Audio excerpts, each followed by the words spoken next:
Display an RSS feed from BBC News on your screens with our BBC News app. Go to the Apps tab and add BBC News. Give the app a name and a description if needed.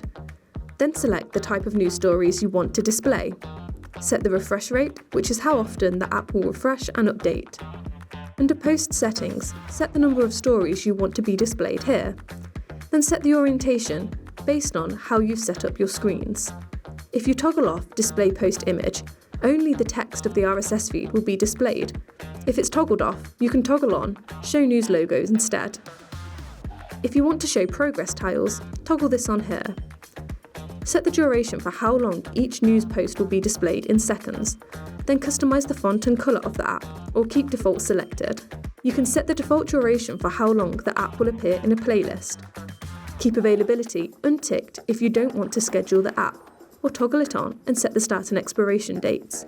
This means the app will not be displayed outside of these dates. And click Save and your app will be ready to display.